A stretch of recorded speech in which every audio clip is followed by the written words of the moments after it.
Now let us look at another important concept, which is cost and freight, CFR.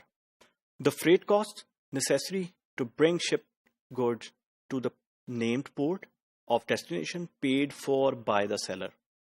So आपके पास वो freight cost है जो कि seller ही pay करता है for the shipped goods एक खास port तक पहुंचने के लिए, which could be the destination port as well.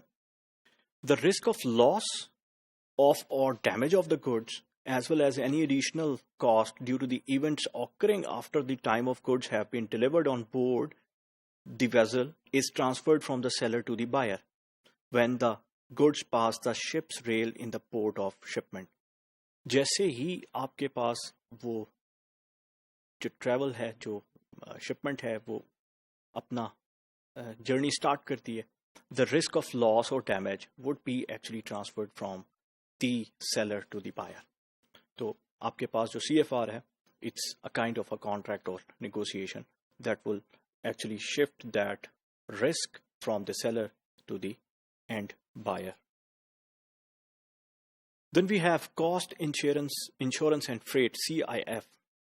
The cost for shipping cargo, including marine insurance against the buyer risk of loss of or damage to the goods during the carriage, typically paid for by the seller.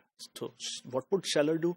The seller would pay the marine insurance, seller would pay the cost of shipping, and this is against the buyer risk. जो buyer का risk है during the carriage, during the travel, उसको ये cover कर रहा है. The seller pays the insurance premium and is only required to obtain minimum coverage. Of course, वो insurance premium pay करेगा for the minimum coverage. Minimum coverage mean कि up to this quantity it would be insured. इससे ज़्यादा जो है वो that would not be covered. तो वो minimum coverage as per the law would be done by the seller. Then we have customs and shipping broker.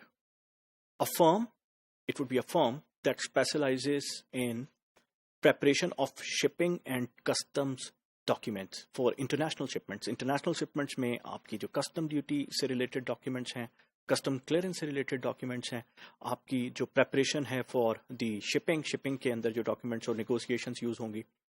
Brokers often have offices at major freight gateways, including border crossings, seaports and airports. They work like a freight forwarders. They will document each and everything, and they will negotiate with the others, and they have offices in different countries or territories, and these firms actually are like freight forwarders. Then we have an important term, which is deadhead. The return of an empty transportation container back to the transportation facility, commonly used to describe an empty backhaul. Backhaul, हम पहले पढ़ चुके हैं, that whenever a truck is, let's say, coming back and it is partially filled or fully filled, when it reaches from the point of origin to the point of destination से जब वापस आ रहा है, backhaul है. चाहे empty है, backhaul है. चाहे partially filled है, backhaul है. चाहे fully filled है, it would be a backhaul. For TL companies or MW companies जो minimum weight criteria को पूरा करती हैं, their backhauls are normally not empty. लेकिन it could be a deadhead. Deadhead is what when your container, जो container filled गया था, वो जाने के बाद जब वापस आ रहा है to the transportation facility, वो empty है. Deadhead.